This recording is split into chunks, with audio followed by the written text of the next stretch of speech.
আসসালামু আলাইকুম ওরহমতুল্লাহি ওবরাকাতু ইন্নাল হামদুলিল্লাহ ওয়াসসালাতু ওয়াসসালামু আলা রাসূলিল্লাহ আম্মা বাদ। সুপ্রিয় দর্শক, কাছে কিংবা দূরে, দেশ কিংবা বিদেশ থেকে এই মুহূর্তে যারা দেখছেন সবাইকে আন্তরিক প্রীতি, শুভেচ্ছা ও ভালোবাসা জানাই। আমি আমিন ইকবাল। প্রিয় দর্শক, নেক্সাস টেলিভিশন আয়োজিত প্রাত্যহিক জীবন ঘনিষ্ঠ ইসলামী আলোচনা ও প্রশ্নোত্তর ধর্মী সরাসরি আয়োজন ইসলামী ব্যাংক বাংলাদেশ পিএলসি নিবেদিত ইসলামী জীবন বিধানের আজকের পর্বে আমরা একটি গুরুত্বপূর্ণ বিষয় নিয়ে কথা বলবার চেষ্টা করব ইনশাআল্লাহ। নির্ধারিত বিষয়ে কথা বলবার জন্য এবং আপনাদের নানা প্রশ্নের উত্তর দেওয়ার জন্য বরাবরের মতোই একজন বিদগ্ধ আলেমে দ্বীন আজ আমাদের মাঝে উপস্থিত রয়েছেন। আজ আমাদের মাঝে আমন্ত্রিত অতিথি হিসেবে উপস্থিত রয়েছেন বিশিষ্ট আলেম, লেখক, গবেষক, ঢাকা মোহাম্মদপুরের হাজী মফিজুর রহমান ট্রাস্ট কেন্দ্রীয় জামে মসজিদের সম্মানিত খতিব শায়েখ গাজী মোহাম্মদ সানাউল্লাহ রহমানী। আসসালামু আলাইকুম ওয়া রাহমাতুল্লাহি ওয়া বারাকাতুহু।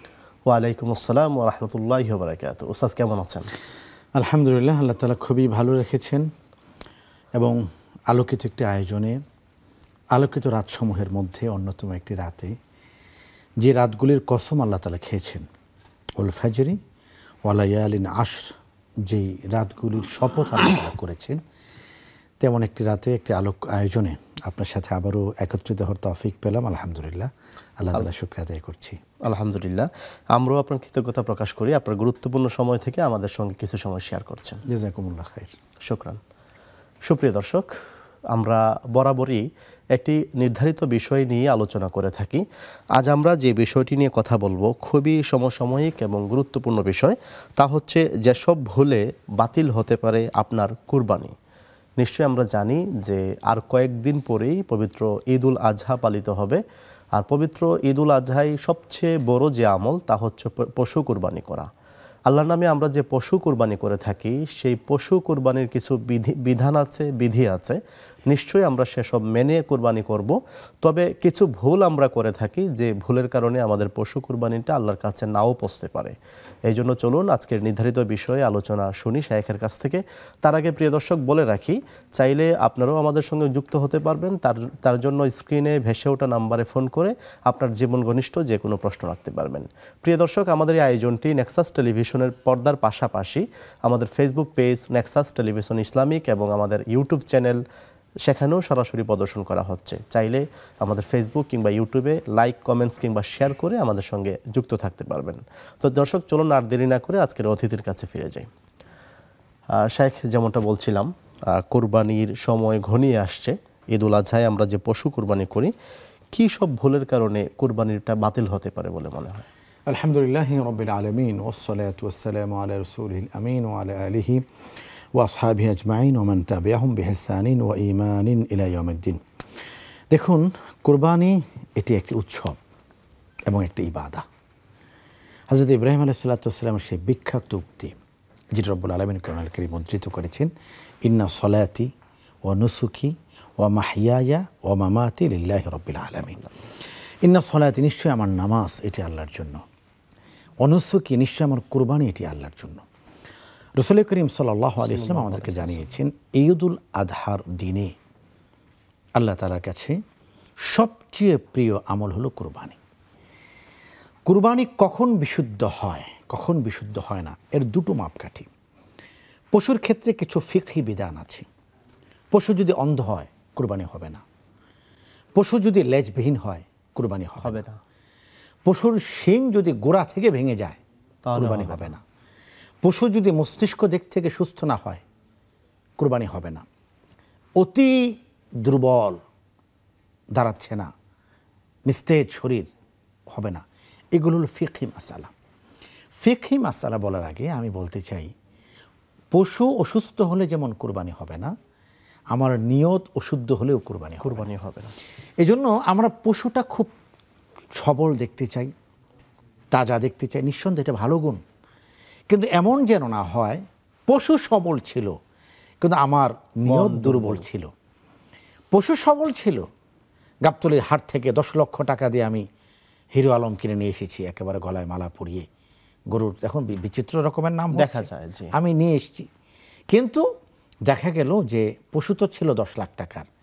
কোনো অঘোষিত কারণে, অনুক্ত কোনো কারণে, আমিও জানছি না যে আমার কোরবানিটা বিনষ্ট হয়ে যাচ্ছে, এমন কোনো কারণে আমার কুরবানিটা আল্লাহর কাছে কবুল হলো না। এটা কোন বিষয়? দেখুন, প্রথম বিষয় হলো কুরবানি আসলে কার জন্য, এটা আমাদের বুঝতে হবে। কোরবানিটা কেবলমাত্র আল্লাহর জন্য। ইন্না সলাতি ও নুসুকি লিল্লাহি রাব্বিল আলামিন। কুরবানি রাসূল করিম সাল্লাল্লাহু আলাইহি ওয়াসাল্লাম একাধিক কুরবানি করেছেন। বিশেষ করে বিদায় হজের সময় আল্লাহ রাসূল সাল্লাল্লাহু আলাইহি ওয়াসাল্লাম তিনি 63টা কুরবানি নিজ হাতে করেছেন। সুবহানাল্লাহ। 37টা কুরবানি তিনি বলেছেন আলী তুমি করো। আমি আমার 100টি কুরবানি আল্লাহ রাসূল সাল্লাল্লাহু আলাইহি ওয়াসাল্লাম তিনি কুরবানি করেছেন।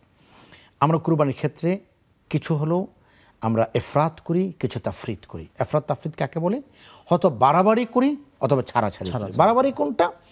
আমি দুটো চিত্র আপনার সামনে উপস্থাপন করছি, আমিন ইকবাল, আপনি লক্ষ্য করুন। এক নম্বর হলো একজন লোক কোরবানির হাট থেকে 3 লক্ষ টাকা দিয়ে সবচেয়ে বড় গরুটা কিনেছেন।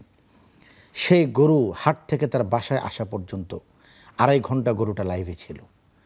200 ছবি তার উঠেছে, 300 স্ট্যাটাস তিনি দিয়েছেন, বাড়ির গেটের বাহিরে এটি দাঁড় করে রেখেছেন, লোকেরা যেন বলে খান সাহেবের গরুটা দেখে আসো। আরেকজন মানুষ তিনি তার হালাল ইনকাম থেকে মাত্র 12,000 টাকা দিয়ে একটি খাসি ক্রয় করেছেন।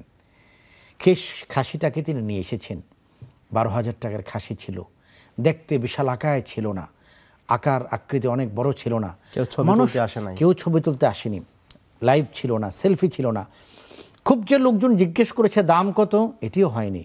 2-1 হয়তো জিজ্ঞেস করেছে ভাই কত দিয়ে কিনলেন, বিনম্র কণ্ঠে তিনি উচ্চারণ করেছেন 12,000 টাকা। তিনি চলে এলেন, তিনি তার ঘরের তার ছেলে মেয়েদের কিনে আনার পরে সেই খাসিটার সেবা যত্ন করলেন, তাকে খাওয়ালেন, তাকে পান করালেন, নিজ হাতে কাঁঠাল পাতা ছিঁড়ে এনে তার মুখে তুলে দিলেন।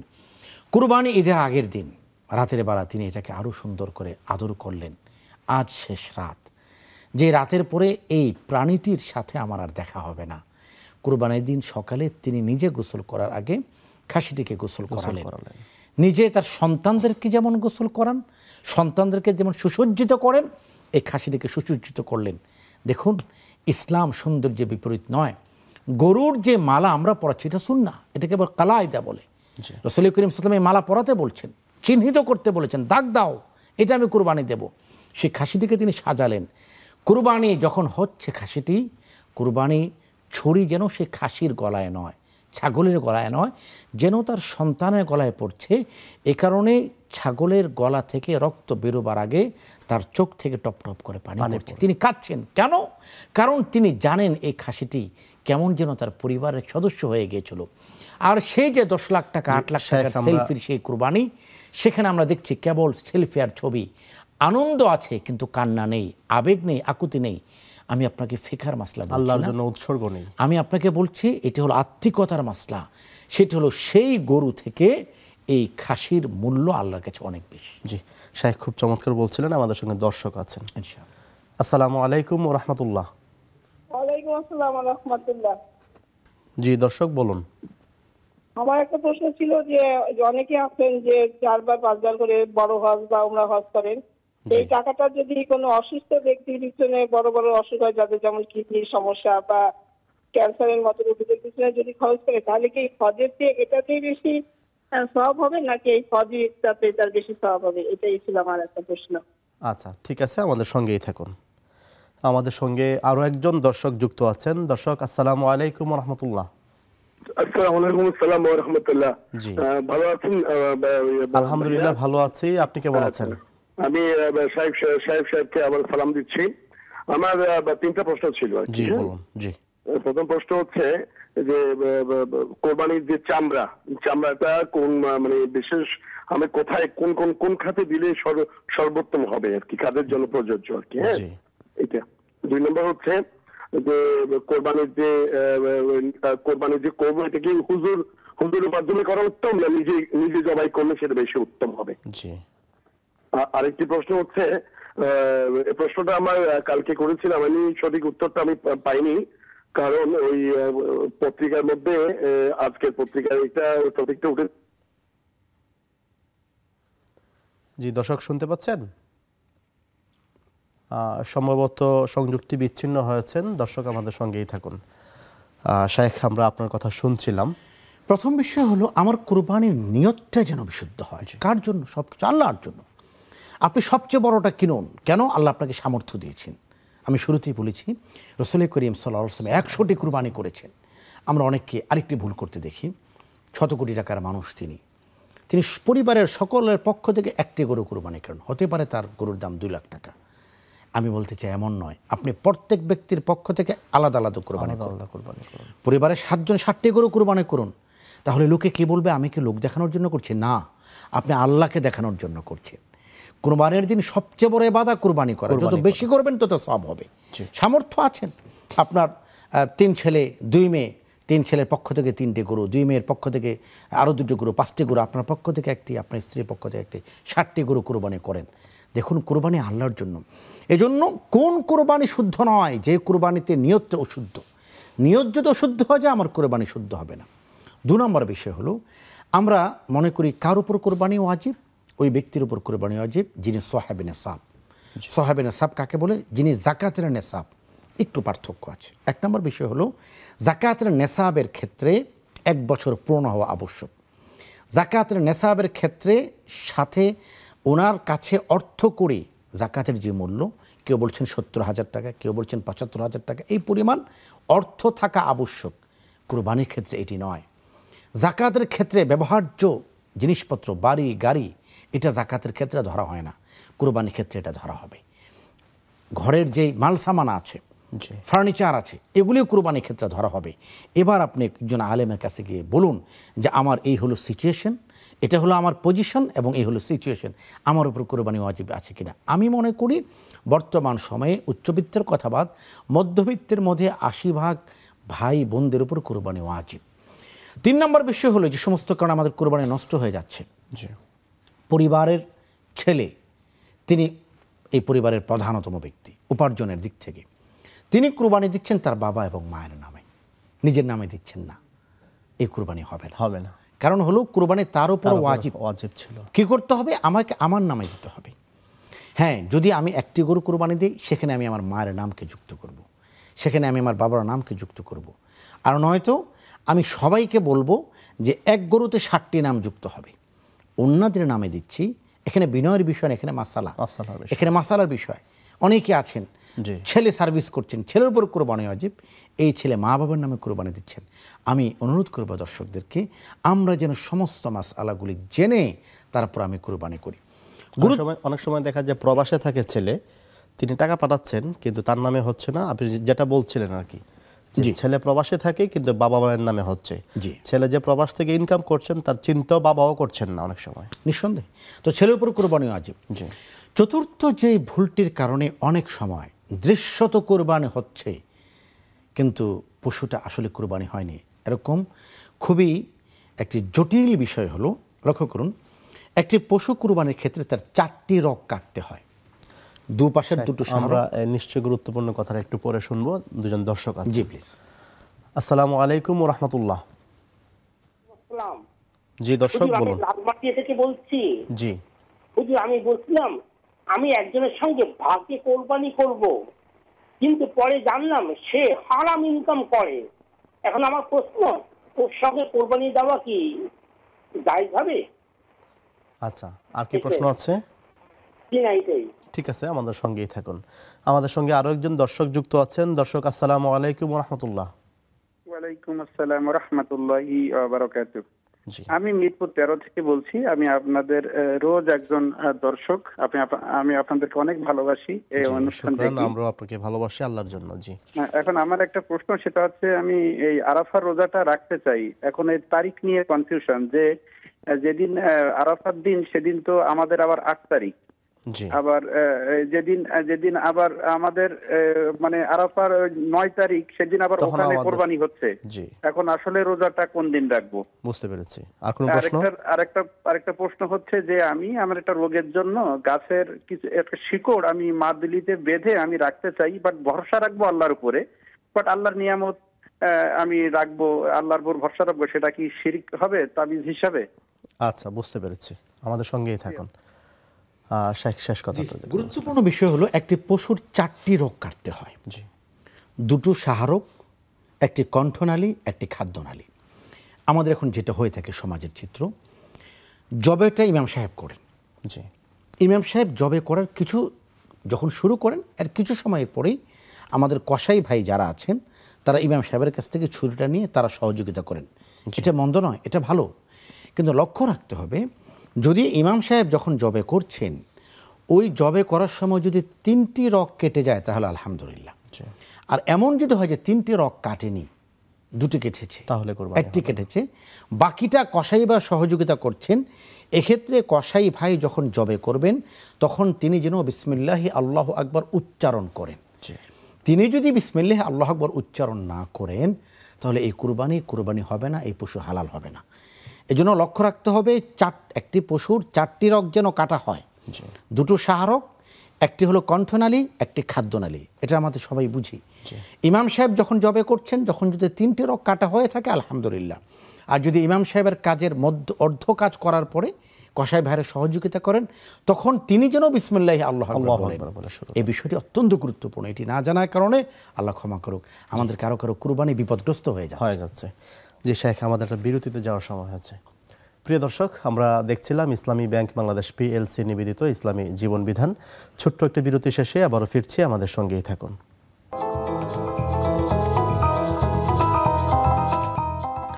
আসসালামু আলাইকুম ওয়া রাহমাতুল্লাহি ওয়া বারাকাতুহু। সুপ্রিয় দর্শক, বিরতির শেষে আবারও ফিরে আসলাম আপনাদের প্রিয় অনুষ্ঠান ইসলামী ব্যাংক বাংলাদেশ PLC নিবেদিত ইসলামী জীবন বিধানে। দর্শক, বিরতির পূর্বে আমরা অনেকগুলো প্রশ্ন পেয়েছিলাম আপনাদের কাছ থেকে, নিশ্চয়ই আমরা সেই প্রশ্নের উত্তর জানবার চেষ্টা করব। তার আগে প্রিয় দর্শক বলে রাখি, চাইলে আপনারা আরও প্রশ্ন রাখতে পারবেন, তার জন্য স্ক্রিনে ভেসে ওঠা নাম্বারে ফোন করে আপনার জীবন ঘনিষ্ঠ যে কোনো প্রশ্ন রাখতে পারবেন। ওস্তাদ, আমরা বিরতির পূর্বে অনেকগুলো প্রশ্ন পেয়েছিলাম, আপনি যদি একটু অনুমতি দেন তাহলে আমরা উত্তরগুলো একটু জানতে চাই। আমাদেরকে এক ভাই জানতে চেয়েছিলেন যে কেউ যদি 4বার 5বার হজ করে বা উমরা করে, সেই তার পেছনে যে খরচ হয় সেই টাকা যদি কোনো রোগীর পেছনে খরচ করে তাহলে কোনটা উত্তম হবে? এই প্রশ্নটি একটি বিভ্রান্তিকর প্রশ্ন, আমাকে ক্ষমা করবেন। মূল বিষয় হলো রাসূল বলেছেন তাবিউ বাইনাল হজ্জ ওয়াল উমরা, সামর্থ্য থাকলে তোমরা বারবার হজ এবং উমরা করো। দেখুন, হজে যাচ্ছেন কেউ, তাকে দান করতে নিষেধ করা হয়নি। হজের টাকাটাই কেন দান করতে হবে? যিনি হজে যাচ্ছেন তিনি হজেও যাবেন, দানও করবেন। কেউ তো বিয়ের টাকা দান করে না, কেউ তো তার পোশাকের টাকা দান করছে না। দান করাটা দানের ফজিলত, যিনি হজে যাচ্ছেন এটার আলাদা করে ফজিলত। এই জন্য আমরা দুটো কথা বলবো। একটি হলো আপনি হজেও যাবেন এবং তৌফিক আল্লাহর কাছে চাবেন আপনি যেন দান করতে পারেন। হজে না গিয়ে দান করা এটা কখনোই সুন্দর বিষয় নয়। যাদের উপর হজ ফরজ তারা অবশ্যই হজ করবেন, আর যিনি আল্লাহর ঘরের পথিক তিনি দান থেকে তার হাতকে গুটিয়ে রাখবেন, এটি কখনো হয় না। যারা হজে যান তারা সবসময় উদার হস্ত দান করে থাকেন, এটি আল্লাহর ঘরের মেহমানদের একটি বৈশিষ্ট্য। ধন্যবাদ আপনাকে। জি শেখ, একজন জানতে চেয়েছেন যে কুরবানির চামড়া কোথায় দেওয়া উত্তম, কাকে দেওয়া উত্তম? কুরবানির চামড়া বিক্রি করা জায়েজ নেই। কুরবানির চামড়া অথবা চামড়ার মূল্য এটি সাদাকা করে দেওয়া উত্তম। দরিদ্র গরিব মানুষদের মাঝে আপনি সাদাকা করতে পারেন, তবে আমার পরামর্শ হলো 100-200 টাকা, 10 টাকা, 20 টাকা করে আমরা দান না করে যে কোনো একটি জায়গায় যদি পুরো চামড়ার টাকাটা আমরা দিয়ে দিতে পারি সেটা বেটার। এক্ষেত্রে আমি ব্যক্তিগতভাবে আপনাদেরকে পরামর্শ দেব, বাংলাদেশে অসংখ্য দরিদ্র পীড়িত নিগৃহীত কওমি মাদ্রাসা রয়েছে, যেখানে বাচ্চারা কোরআন পড়ছেন, যারা হাদিস পড়ছেন। আপনি আপনার যেখানে অবস্থান করছেন আশেপাশে কোথাও আপনি দরিদ্র কওমি মাদ্রাসা পাবেন, যেখানে লিল্লা বোর্ডিং আপনি চামড়াটি দান করতে পারেন অথবা চামড়ার মূল্যটি আপনি দান করতে পারেন। জি শেখ, আরেকটি প্রশ্ন ছিল যে কুরবানির পশু নিজে জবাই করা উত্তম নাকি কাউকে দিয়ে, কোনো হুজুরকে দিয়ে জবাই করানো উত্তম? আজকের সেরা প্রশ্ন এটি। আমার সুযোগ থাকলে আমি আপনাকে এই প্রশ্নের জন্য পুরস্কার প্রদান করতাম। মনে রাখবেন, কুরবানি পশু নিজে জবাই করা সুন্নাহ। আমি আবারও বলছি, কুরবানির পশু নিজে জবাই করা সুন্নাহ। রাসূল করিম সাল্লাল্লাহু আলাইহি ওয়াসাল্লাম তার কুরবানির পশু নিজে জবাই করেছেন। 100টি কুরবানি হয়েছে, সেখানে আল্লাহ রাসূল নিজ হাতে 63টি কুরবানি করেছেন। এই হাদিসের থেকে দুটো বিষয় আমরা বুঝতে পারি। একটি হলো সামর্থ্য থাকলে একের অধিক কুরবানি করা, যতটুকু সামর্থ্য আছে। 2 নম্বর হলো নিজের পশু নিজে কুরবানি করা। আমরা অনেকে পশু কুরবানিতে অভ্যস্ত নই, আনারি হাতে কুরবানি করতে গেলে পশুর কষ্ট হবে। এজন্য এই বিষয়ে ওলামা ইকরাম ইমাম সাহেবরা তারা সবসময় পশু কুরবানি করে থাকেন, আমরা তাদের দ্বারস্থ হই, এতে কোনো সমস্যা নেই। কিন্তু যদি নিজে পারি নিজে করব। জাযাকাল্লাহ খাইর। নিজে করতে চাইলে কোন দোয়াটা বা কি বলতে হবে? মূল কথা হলো পশু কুরবানির ক্ষেত্রে একটাই দোয়া এবং সেটা খুব সহজ, সেটা হলো বিসমিল্লাহি আল্লাহু আকবার। এক্ষেত্রে প্রাসঙ্গিকভাবে একটি বিষয় আসে যে কুরবানি করার সময় আমরা একটা লম্বা ফর্দ থাকে বাজার তালিকার মতো, আমরা নাম পড়তে থাকি আব্দুর রহিম, আব্দুর রশিদ, এটা সুন্নার খেলাফ।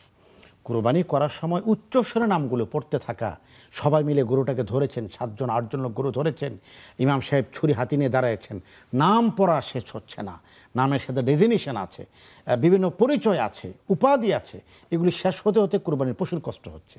এটা আমরা করব না, বরং নাম তো আপনাদের নিয়তে আছে, কোন 7 জনের পক্ষ থেকে আমাদের নিয়তে আছে, এইটা যিনি জবে করছেন তার জানা থাকা এটাও আবশ্যক নয়।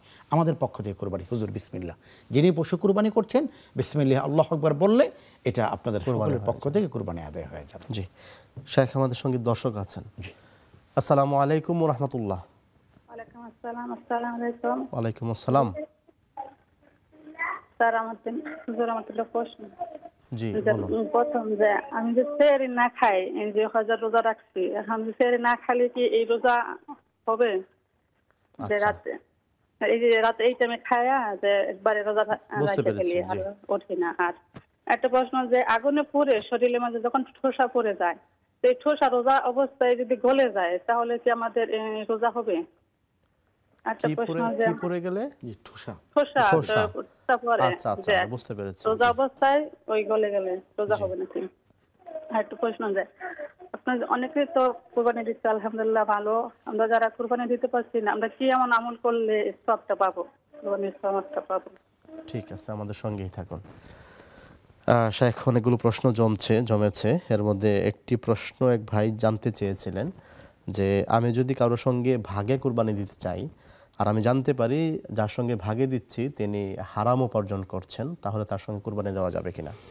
হারাম উপার্জনের সাথে সরাসরি সম্পৃক্ত ব্যক্তির সাথে কুরবানি দেয়া যাবে না, তাহলে সে একজনের কারণে বাকি সকলের কুরবানি বাতিল হবে। এখানে দুটো কারণ, একটি কারণ হলো আমাকে জানতে হবে আমি যার সাথে শেয়ারে কুরবানি দিচ্ছি তার উপার্জন হালাল কিনা, চেষ্টা করতে হবে শতভাগ হালাল উপার্জন এমন ব্যক্তিদের সাথে কুরবানি দেওয়ার। আরেকজন ব্যক্তি তিনি সুদী কার্যক্রমের সাথে যুক্ত, এখন তিনি আপনার সাথে কুরবানি দিচ্ছেন, টেকনিক্যালি জেনে নিতে হবে কুরবানির যে অর্থায়ন তিনি করছেন এটি তার সুদী উপার্জন থেকে এসছে নাকি এর বাইরেও কোনো উপার্জন থাকে। একজন মানুষকে আপনি তাকে দাওয়াত দিন, দাওয়াতের নিয়তে আপনি জানলেন যে তিনি আসলে কুরবানি যেটা করছেন এটা তার সুদী উপার্জন থেকে নয়, এটা তার আলাদা একটি ব্যবসা আছে, এটা তার গ্রামের বাড়িতে একটি রাইস মিল আছে, এটি তার একটি কাপড়ের দোকান আছে, সেখান থেকে তিনি আসছেন, সেক্ষেত্রে কোরবানি করা জায়েজ।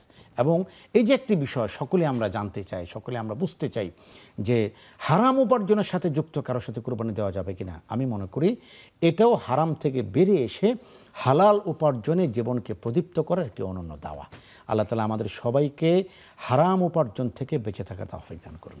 জি, একটি প্রশ্ন প্রায়ই আমরা শুনতে পাই এবং প্রায়ই মানুষ জিজ্ঞেস করেন, সেটা হচ্ছে আরাফার রোজা কত তারিখে রাখতে হবে? এটা কি জিলহজের 9 তারিখ নাকি আরাফার দিনে? আমার ভাই, আরাফার রোজা কত তারিখ এটা নিয়ে দুপক্ষের দুটো বক্তব্য, আমি একটা মাঝারি বক্তব্য দিই, সেটা হলো সুন্নাত হলো আপনি 1 থেকে 9 তারিখ পর্যন্ত 9টি রোজা রাখবেন। একটি নিয়ে এখন আমরা ঠাই হয়ে দাঁড়িয়ে আছি, 9টি রোজা যদি রাখেন আপনি সুন্নার উপর অধিক আমল করলেন, তাহলে আপনি ইয়াউমুল আরাফার রোজাও হলো এবং 9 তারিখের রোজাও হলো। এই জন্য আমরা ওলামায়ে কেরামের পরামর্শতে আপনি 9টি রোজা রাখবেন।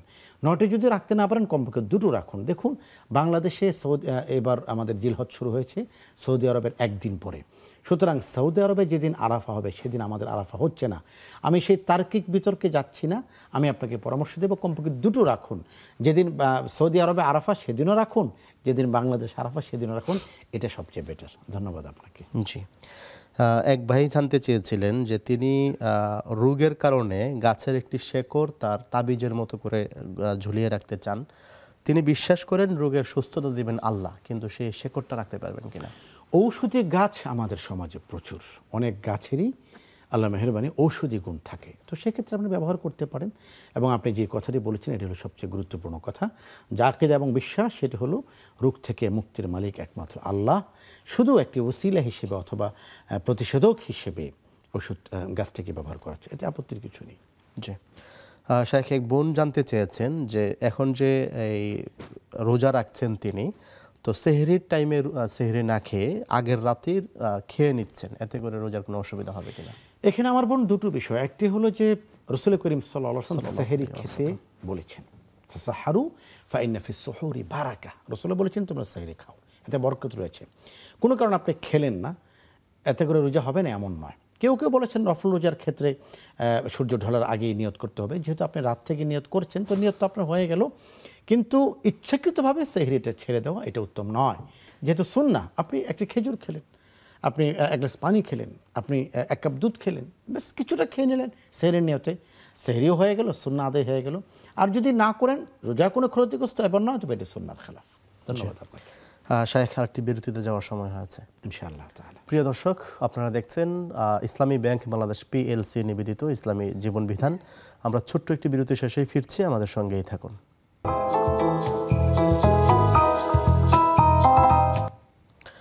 আসসালামু আলাইকুম ওয়া রাহমাতুল্লাহি ওয়া বারাকাতুহু। সুপ্রিয় দর্শক, বিরতির শেষে আবারও ফিরে আসলাম আপনাদের প্রিয় অনুষ্ঠান ইসলামী ব্যাংক বাংলাদেশ PLC নিবেদিত ইসলামী জীবন বিধানে। দর্শক, বিরতির পূর্বে আমরা অনেকগুলো প্রশ্নের উত্তর শুনছিলাম আজকের অতিথির কাছ থেকে।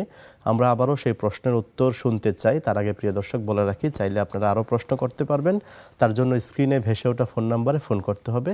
একই সঙ্গে আমাদের ফেসবুক পেজ নেক্সাস টেলিভিশন ইসলামিকের কমেন্টস বক্সেও কমেন্টস করে আমাদের সঙ্গে যুক্ত থাকতে পারবেন।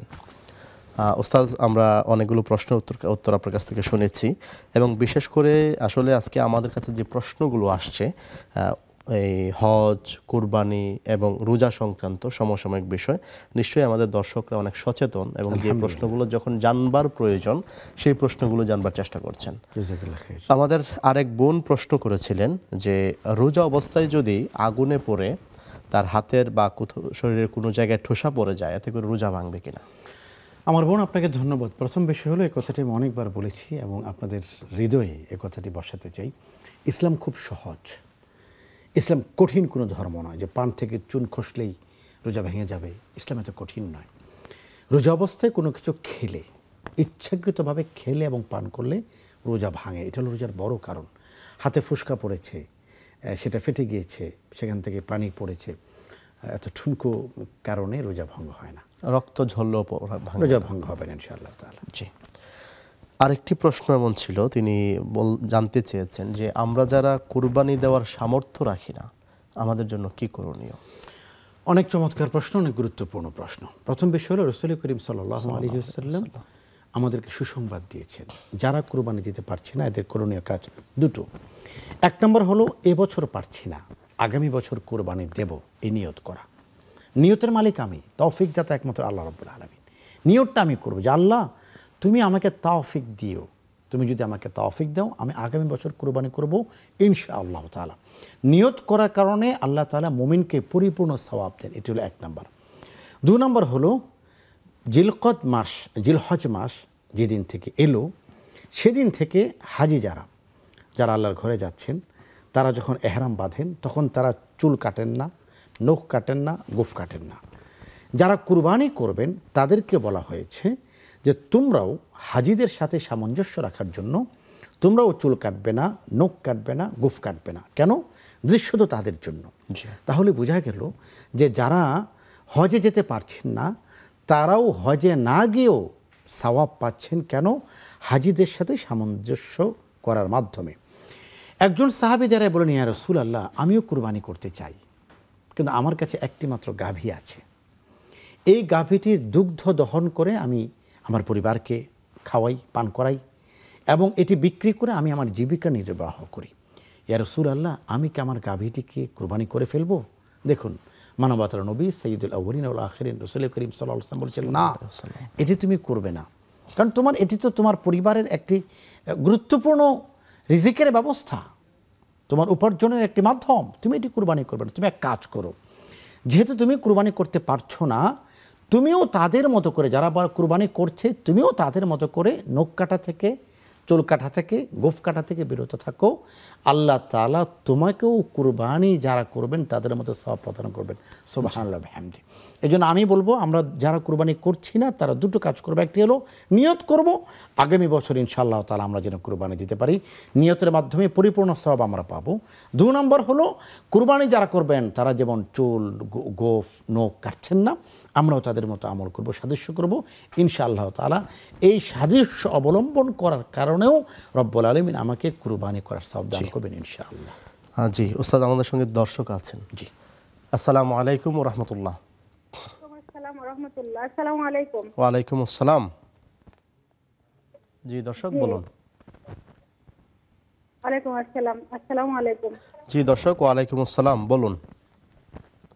আমার গত মে মাসের 28 তারিখে মাসিক ভালো হয়েছে। জি বলুন, শুনতে পাচ্ছি। আপনার টেলিভিশনের ভলিউমটা একটু কমিয়ে নিন। জি, তো আবার 6 তারিখে মাসিক হয়ে গেছে, তো আমি নামাজ বন্ধ করিনি। জি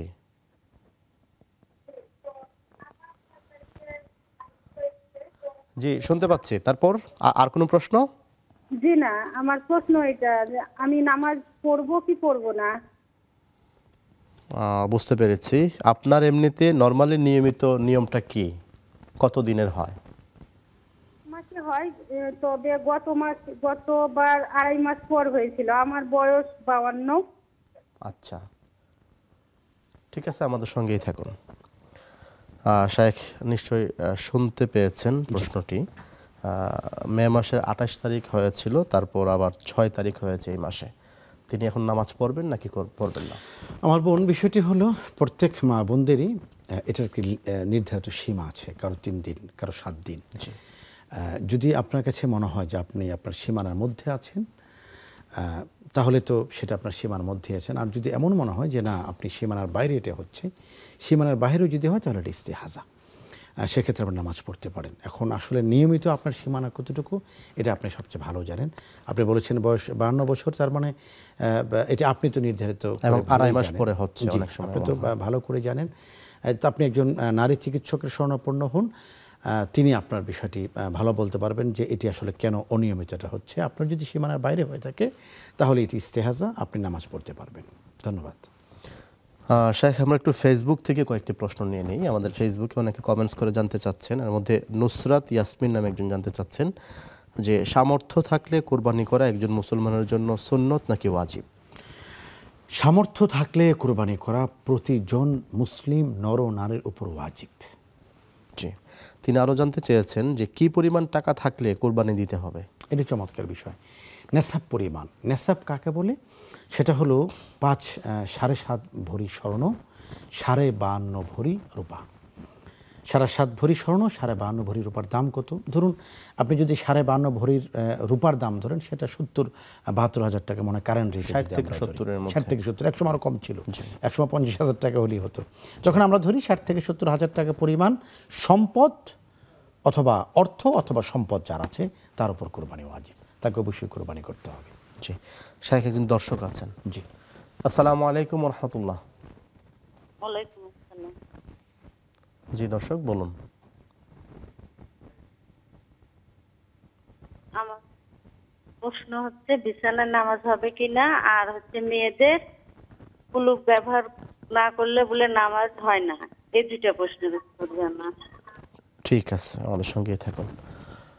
শাইখ এই দুইটা প্রশ্নের উত্তর দিয়ে নেই। বিছানায় নামাজ হবে কিনা? বিছানায় নামাজ হবে, তবে সেক্ষেত্রে বিছানা পাক হতে হবে। নামাজের যে কয়েকটি আবশ্যকীয় বিধান আছে এখানে হলো কাপড় পাক, নামাজের জায়গা পাক, যে জায়গাটা আমরা নামাজ পড়ছি এটি পাক হতে হবে, এটি 1 নম্বর বিষয়। 2 নম্বর বিষয় হলো নামাজের যেখানে আমরা সিজদা করছি, সিজদার জায়গাটা শক্ত হতে হবে, যাতে করে কপাল এবং নাক এটি আলাদা আলাদা করে স্পর্শ করে। অধিকাংশ ক্ষেত্রে বিছানাটা নরম থাকে, সেখানে আমরা যখন সিজদা করি তখন কপাল এবং নাক দুটো আলাদা থাকে না, দুটোই তুলুর ভিতরে, নরম জাজিমের ভিতরে এটি দেবে যাচ্ছে। এজন্য সাধারণত ওলামায়ে কেরাম বিছানা নামাজ পড়তে অনুৎসাহিত করেন। এমন যদি হয় যে বিছানার উপর শক্ত কোনো কি বলে এটাকে আপনার প্লাস্টিকের চাটাই অথবা শীতল পাটি থাকে, সেক্ষেত্রে নামাজের অনুমতি আছে। তবে সাধারণত কোনো কারণ ছাড়া বিছানা নামাজ না পড়াটা বেটার। জি শেখ, আমাদের আরও একটি বিরতিতে যাওয়ার সময় হয়েছে ইনশাআল্লাহ। প্রিয় দর্শক, আমরা গুরুত্বপূর্ণ আলোচনা শুনছিলাম, অনেকগুলো প্রশ্নের উত্তর শুনছিলাম, কিন্তু এরই মধ্যে আরও একটি বিরতিতে যাওয়ার সময় হচ্ছে। ফিরছি একটু পরেই, আমাদের সঙ্গেই থাকুন। আসসালামু আলাইকুম রহমতুল্লাহি ওয়া বারাকাতুহু। সুপ্রিয় দর্শক, বিরতি শেষে আবারও ফিরে আসলাম আপনাদের প্রিয় অনুষ্ঠান ইসলামী ব্যাংক বাংলাদেশ PLC নিবেদিত ইসলামী জীবন বিধানে। দর্শক, বিরতির পূর্বে আমরা বেশ কিছু প্রশ্নের উত্তর শুনছিলাম, কিছু প্রশ্ন আমাদের হাতে এখনও আছে, আমরা সেই সব প্রশ্নের উত্তর জেনে নেব। তার আগে বলে রাখি, আমাদের স্ক্রিনে ভেসে ওঠা নাম্বারে ফোন করে চাইলে জীবন ঘনিষ্ঠ যে কোনো প্রশ্ন রাখতে পারবেন। শেখ, আমরা অনেকগুলো প্রশ্নের উত্তর আপনার কাছ থেকে জেনেছি। আরও একটি প্রশ্ন এরকম ছিল যে মেয়েদের কুলুপ ব্যবহারের বিধান কি বা জরুরি কিনা? জি, প্রথম বিষয় হলো যে মেয়েরা কুলুফ ব্যবহার করবেন, কারণ কুলুফের মাধ্যমে অধিক পবিত্রতা অর্জিত হয়। ছেলে, নারী এবং পুরুষ সকলেই কুলুফ ব্যবহার করবেন। কুলুফটা কেন? যাতে করে অধিক পবিত্রতা অর্জিত হয়। কয়টা কুলুফ? 3টা পর্যন্ত ব্যবহার করার কথা এসেছে। প্রস্রাব এবং পায়খানার পরে কুলুফ ব্যবহার করে, এটি সুন্নাহ। নারী পুরুষ ভেদাভেদে দুজনেই সকলকে এটি ব্যবহার করতে হয়। জাযাকাল্লাহ খায়র। জি, আমাদের ফেসবুকে একজন জানতে চেয়েছেন, জয়নাল আবিদিন জাভেদ নামে, যে আমার কাছে ব্যাংকে কিছু টাকা আছে, আমি এগুলো কারো বিপদে পড়লে সাহায্য আর কেউ দাঁড় চাইলে দিতে পারবো কিনা সওয়াবের নিয়ত ছাড়া? আপনার কথাটি স্পষ্ট হয়নি, সেটা হলো কিসের টাকা এটা। বাট আমার মনে হচ্ছে যে আপনার শিরোনাম যেমন বা কথাগুলি যেমন ইন্টারেস্টের টাকা অথবা সুদের টাকা। হ্যাঁ, সুদের টাকা আপনার কাছে আছে, আপনি চাইলে সওয়াবের নিয়ত ছাড়া কাউকে আপনি এটি ধার দিতে পারবেন, এমন নয়, আপনি এটি দান করতে পারবেন সওয়াবের নিয়ত ছাড়া। এক্ষেত্রে একটি কথা প্রাসঙ্গিক, সেটি হলো আমরা অনেককে দেখি তারা সুদী ব্যাংকের সাথে লেনদেন করেন। একটা নিয়ত হলো যে তিনি এই সুদের টাকাটা দিয়ে জন উপকার করবেন, জনহিতকর কাজ করবেন। এটা ভুল।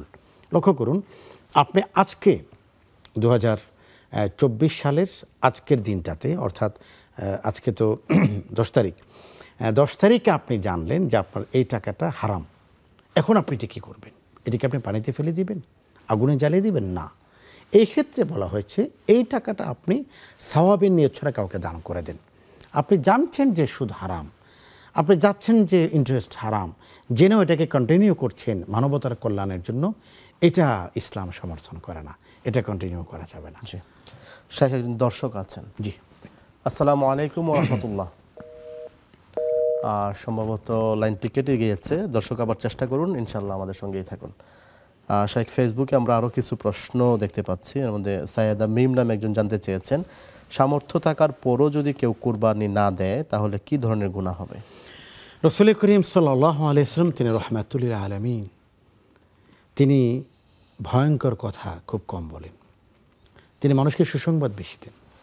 তিনি বাশীর, তিনি নাজির, তিনি মানুষকে সতর্ক করেন। রাসূল বলেছেন, যে ব্যক্তি সামর্থ্য থাকার পরেও কুরবানি করে না, সে যেন আমার ঈদগাহের আশেপাশে না আসে। আল্লাহু আকবার! কত ভয়ঙ্কর ধমকি! যে ব্যক্তি কুরবানি সামর্থ্য করার পরও কুরবানি করে না, সে যেন আমার ঈদগাহে না আসে। কে বলেছেন? রাহমাতুল লিল আলামিন বলেছেন। এজন্য এর চেয়ে মন্দ কাজ আর হয় না। আল্লাহ তাআলা আমাদেরকে বিষয়টি অনুভব করার, অনুধাবন করার তৌফিক দান করুন এবং সামর্থ্যবান প্রতিটি মানুষকে রব্বুল আলামিন কুরবানি করার তৌফিক দান করুন।